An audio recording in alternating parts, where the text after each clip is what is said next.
Hello, I'm Fast Lawyer. Today we're going to do a Let's Play and review, full review, for the Kremer Collection VR Museum. This is a game that's been on both the Oculus and Steam store for quite a while, since 2018. It normally retails for $10. I actually bought it on sale, 50% off. I doubt there'll be another sale for this though, so you'll probably have to pay full price. Now, there is mention of a work in progress for this game, but this game has not been updated in many years. It hasn't been on sale for many years, and it hasn't been updated. Now, it is available for all the major headsets. It's by developer Myosa Media. Let's go ahead and visit. So, the thing to know about this is that it's teleport only, and there is no turning. So, you do have to play standing, or be on a swivel chair, I guess, so that you can look all around. Now, the museum itself actually does look very nice. Let's go ahead and show this little intro that they have here. Welcome. My name is George Kremer, and together with my wife Elone, I would like to welcome you to the Kremer Museum VR, Hello. the first virtual reality museum in the world. You will be able to enjoy more than 70 works of Dutch and Flemish masters of the 17th century, such as Rembrandt, Frans Hals, Albert Cuyp, and Pieter de Hoog. Some works will have an icon. By selecting this icon, you will find our curators discussing that specific work, sometimes even in person. Our architect, Johan van Lierop, came up with a fabulous design. We hope you agree. Please come in. We hope you will enjoy this experience. So, did the architect actually build this in real life or just in VR? I'm a little confused on that. Now, there is a numbering system. There's 1, 2, 3, 4, 5. So there's 5 different wings. Let's start with number 1, which is right ahead. Like I said, teleport only. And let's go ahead and if you click on it, you center yourself automatically. And before we click on anything else, I just want you all to see the detail here. Now, these are high quality scans.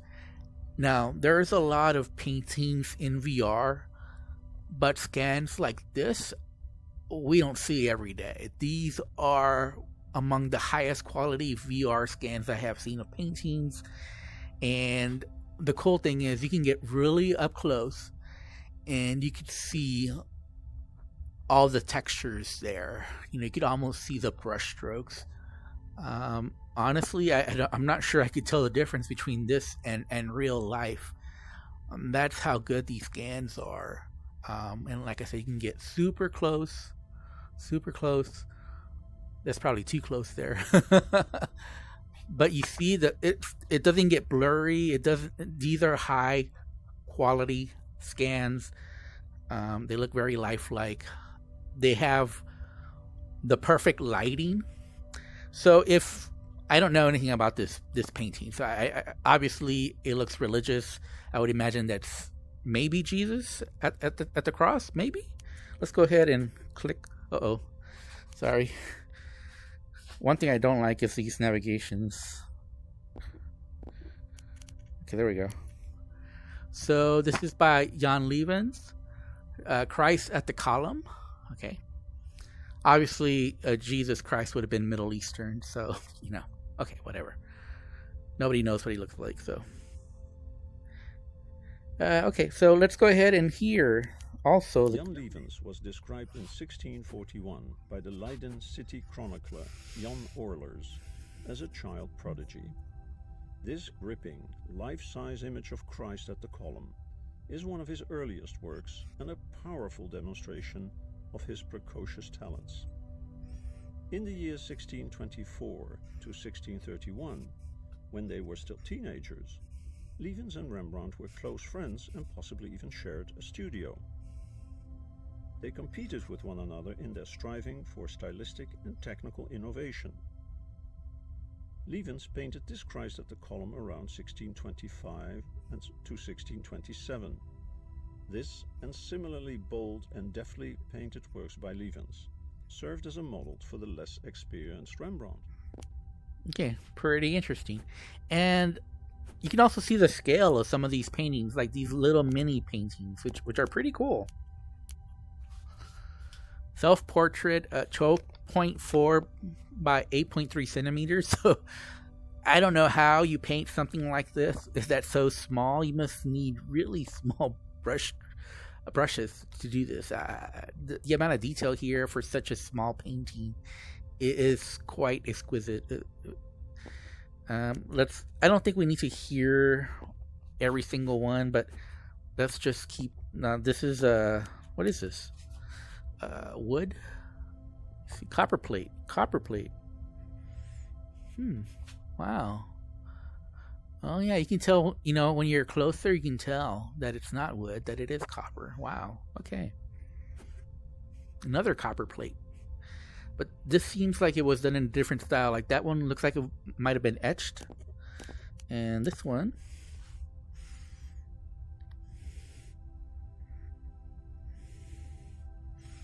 This is a Rembrandt.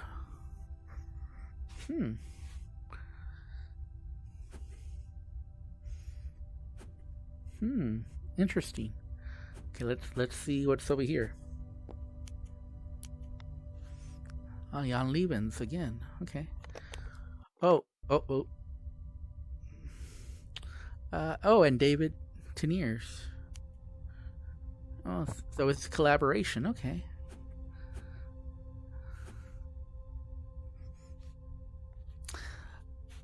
Here you can very clearly see all the brush strokes. It really is amazing. And even the frames are high quality. You can really tell that a lot of time and detail went into the recreation of these in VR. Just high quality scans, and then remaking these frames also in VR. You can tell a lot of painstaking detail went into that. The one thing I don't like though is this little control scheme they have. Let me. Okay, there we go. Jacob van Spreeuwen. Rembrandt's famous painting, The Painter in His Studio, in the Museum Boston of Fine Arts, similarly features an artist standing in his studio, holding his palette and brushes, and obviously has served Van Spreeuwen as the main inspirational model here. For many years our painting was attributed to Gerrit Douw, which is not so strange since the still life, in the right foreground, is indeed heavily indebted to Douw's early works. Benjamin Cup, okay.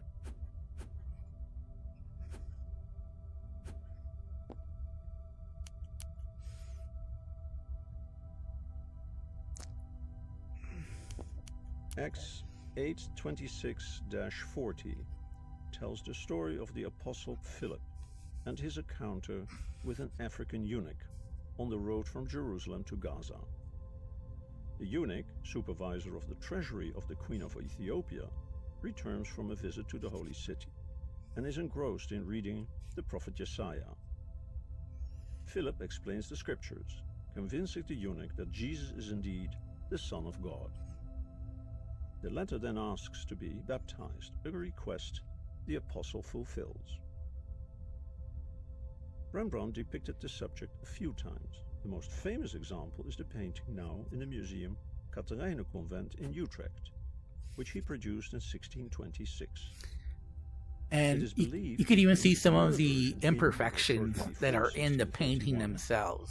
And that our painting is time does affect the author of our painting how a painting looks. Preservation is very difficult. But this is stunning detail here. I mean, I would have to see the actual painting to see what differences would be, if any. But yeah, if you're a fan of the Dutch or Flemish masters, this is definitely a must-buy. The only thing I don't like is nothing to do with the paintings or the experience itself. It's just some of the interactions are outdated. The teleport only, the no turning, trying to click on these Previously things unrecorded, here. this Not as Mary smooth with and Christ, polished as you'd like. Saint John and an Angel was only rediscovered recently. Its bright palette and elegance mark it as an accomplished example of Bommel's mature style. Rembrandt's most famous pupil has here broken away from his teacher, seeking inspiration in Flemish art instead, especially from Peter Paul Rubens and Anthony van Dyck. Bol won.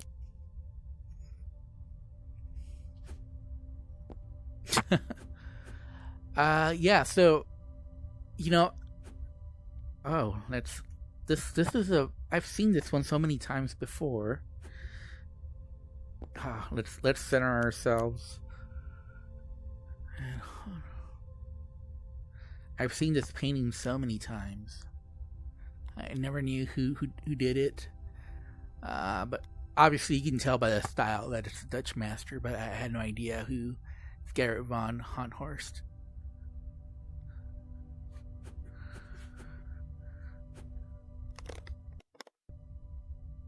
And yeah, this is...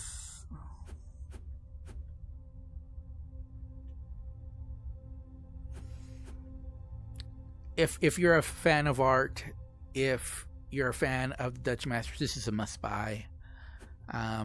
Honestly, scans like this that are this high quality with such a good setting as well is rare for artwork in VR.